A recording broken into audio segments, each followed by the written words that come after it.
Blessed love YouTube family, and welcome back to another video. That video that I posted the other day, it has now gotten to 80 something thousand views and over 600 comments are on that video. So I've been trying to read through those comments, but it is just impossible to just go through all of them right now. But I'm going through, I'm commenting and replying here and there. I screenshot a few of them as well, and I'll use those questions or those comments to make future videos, hopefully, God's willing. But yeah, if you read through the comments, you will see that I wasn't lying, because some people probably think me I exaggerate, but if you read through the comments, you will see that I am not the only person who had these experiences, right? Somebody even commented and said something about me probably being lazy back in Jamaica, and that's why I don't, or that's why I, what she said again?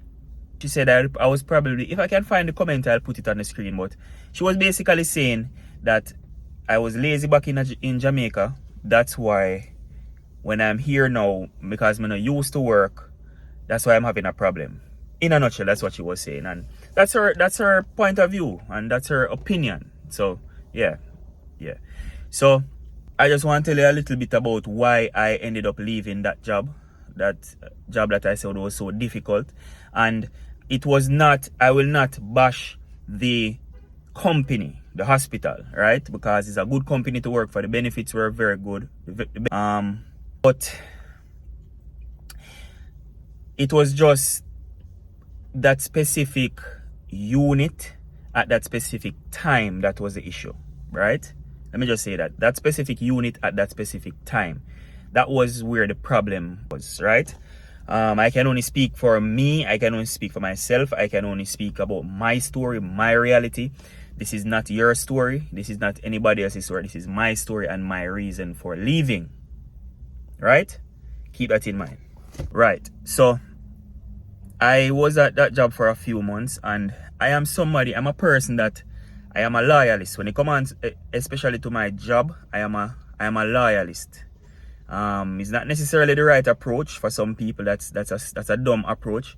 But for me, when I get a job, I try not to just see it as a job. You understand? Because if it's just gonna be a job, I'm gonna be miserable, because I must be able to get value from it, and I must be able to give value as well. So it's not just about the compensation. It's not just about how much money I'm making. Yes, that is important, because at the end of the day, my love for my job can't pay the bills. I can't go to the supermarket and tell the lady, say, guess what? I love my job, so give me them groceries. That no work. I must be paid so that I can take care of myself and my family, right? But I also must feel some sense of fulfillment. I must also feel some sense of purpose when I'm working somewhere, and that's the approach that I had when I just came, especially when I just came to America, because that's how I felt back in Jamaica. The job that I had in Jamaica, I was there for like 5 years, and that was pretty much my first job, working as a nurse. So yeah, loyalty, that's what I believed in. But when I got here and got into that job, man, may I tell you, when I realized how hectic it was, when I realized how tough it was, I really start questioning, am I really that loyal?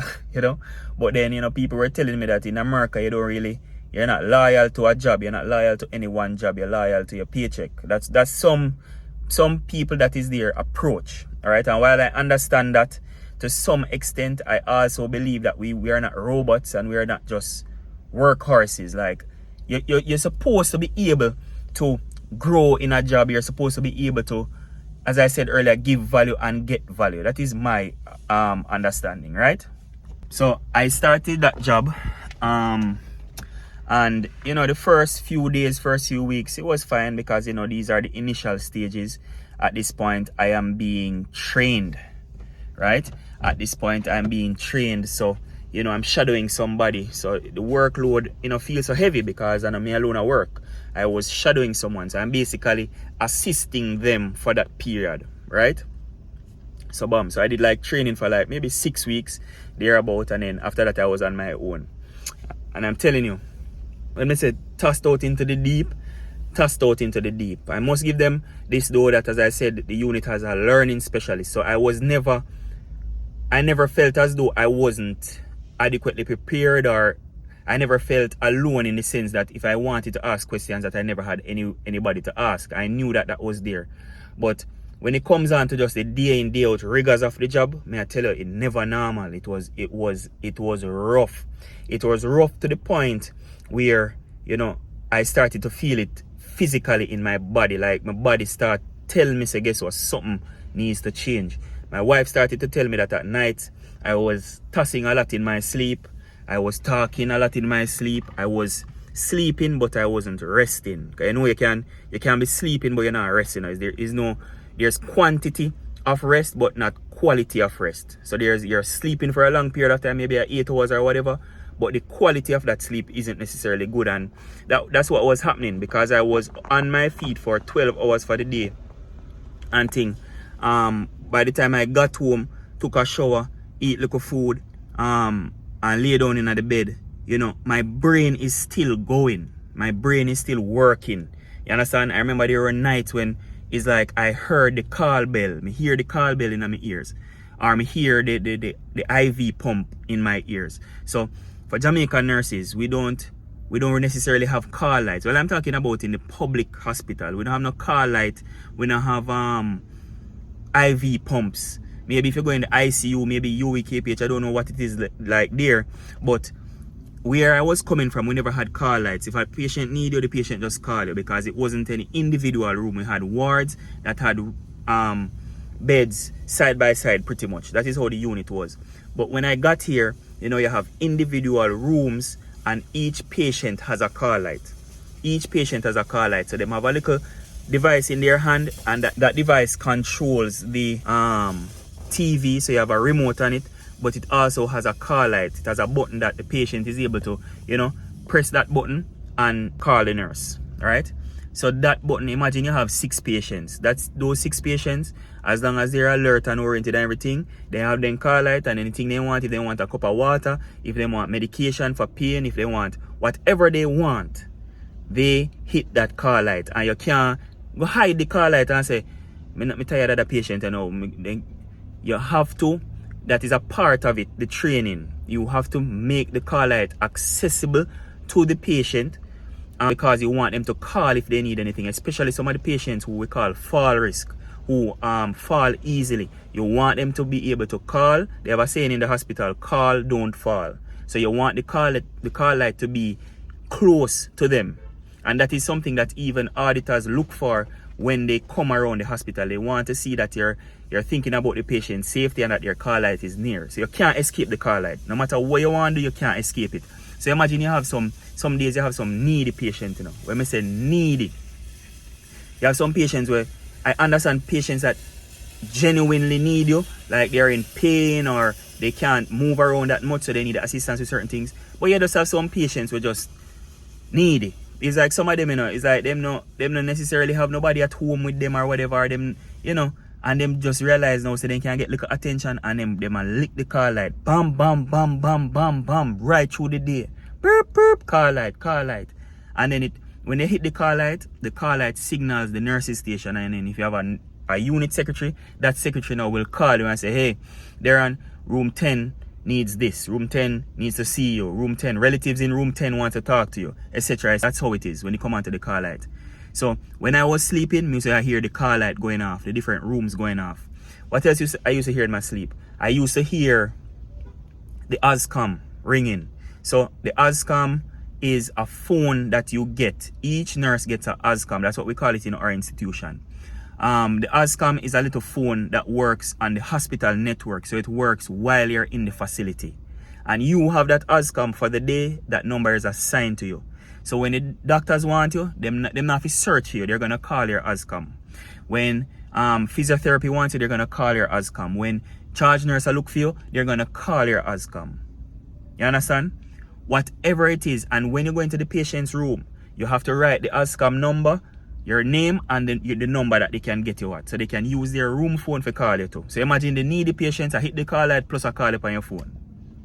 Right? And that is happening right through the day. And as I said, most times 6 patients. Alright. What else I used to hear in my sleep? I used to hear the IV pump in my sleep as well. So in Jamaica again, we used to run IVs by gravity. So you do your calculation, because they even taught us in nursing school how to do your calculation with the drip rate and all of that, and you time it on a watch. Here, none of that. It's not no gravity business. Well, at least where I used to be. Everybody's IV was connected to an IV pump. Call it a Alaris pump, right? When that thing, the pump is going, you're good. But you see, as long as the battery is low on the pump, the IV is complete, there's a kink in the line, there's air in the line, anything that is wrong with that IV line at that particular time, that thing is, as I was saying, that thing is gonna go off. As long as there's something wrong with that line, that thing is gonna go off. You understand? So when that beeping starts, man, I remember you are the nurse that is responsible for that patient. So maybe sometimes there will be another nurse passing by and will address the pump for you. But 9 times out of 10, the secretary is gonna call you and say, the patient in room 10 says their alarm is going off, their IV is going off. Can you go and sort it out? Bam. Or a relative might see you in the hallway and say, hey, my mom's IV pump is going off, can you come on? Because remember, the CNA cannot touch that pump, right? The relatives cannot touch that pump. The patient cannot touch that pump. You, the nurse, is responsible for that pump, right? So that is another thing where the sound of it used to affect me at nights. You understand? So imagine that now. I am working through the day, 12 hours a day. I used to check my steps on my Apple Watch, and it was no less than 10,000 steps for the day. No less. Up and down right through the day.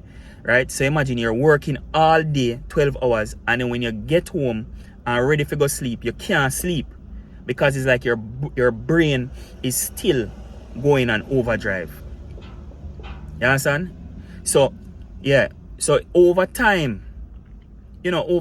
I realized it was just taking a toll on my body. It was just taking a physical toll on my body. I remember, I can't forget this day. One day, I leave work and I tell you, I was having a crazy headache. When I say my head a tear off, crazy headache. And imagine you're driving home, it's nighttime, the lights are coming, coming towards you, and you're having a headache, and everything just look blurry. And I tell you, at the grace of God, carry me home that night there. And when I got home, I couldn't even come out of the car. I opened the door and I was nauseous, and you know what happened after that? Right on the ground, like I couldn't hold it. And I have to call my wife and I say, babe, I don't feel well at all. And my wife come outside and help me come out of the car and go inside and make a tea and thing. And I know I say tea, Jamaican tea cure everything, right?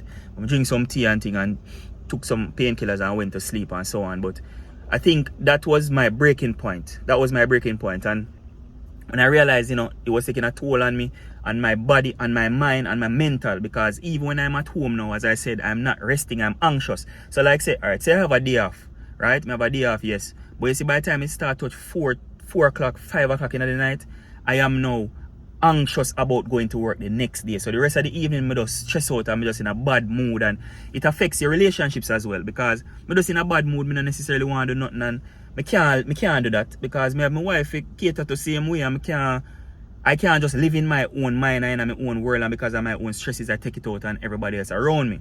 So I knew that something had to change. And I just know that something did have to change. And I think when I really made that decision that I needed to change something, or I needed to move on, was when, on the weekends, you always, whatever video look like it all kind of long. But anyways, on the weekend, you kind of have, on the weekend, it's usually short-staffed. Just because it's a weekend one, you have less people working, and you have a lot of call-outs on the weekend. Because people have them plans and gallivant and whatever, and for whatever reason they call out, right? You have call-outs. But I realized that every Saturday that I worked, if everybody else gets 6 patients, I get 7. Everybody else gets 6 patients, I get 7. If everybody else get 5, I get 6. If everybody gets 7, I get 8. You know what I mean? I always got that extra patient or extra patients. And I brought it up to my supervisor at the time. She kind of just, whatever. The charge nurse for the different days. And they never really, they never cared. Bottom line, they never cared, right? And then somebody said to me, say, guess what? Say, when they realize they say you can do the work, that's when they give you more work to do. You understand? They realize you can manage, so they might give you more. Right? I said, no, man. So I spoke about it maybe twice. And then after the third time, I said, all right, I'm not talk about it again. And then right then and there, I started to come up with my plan. You understand? Yeah, right then and there, I came up with a plan. You know, a plan to leave, a plan to move on, a plan to do something else, a plan to, you know, put me first, put my family first, and just realize that, guess what, even though I get paid for this at the end of the day, mentally and physically not worth it, you know. But yeah, and that's where the change came, and that's where I made the decision to do what I'm doing now. So as I said, this video is very long, so maybe I'm going to do a part 2 to this. But yeah, that's just a part of, you know, why I quit. But you know, easy. You know, easy. You hear me say? You know, easy. So if you're coming from the Caribbean, coming from wherever, and you think you're come America, and yes, the money is good, but if you think is, you know, just all well and fine, and you just go whatever, it's not easy. It's not easy. Until you find your spot, until you find your space, it is gonna be rough. It is gonna be rough, but I'm telling you, man, I encourage you, you can come here and you can figure it out. But I'm gonna do a part 2 to this, because video can't so long, right? Yeah. But again, thanks for watching. Remember to like, share, and subscribe, and to hit the notification bell and select all so that you'll be notified when there's another video. Alright? See you next time.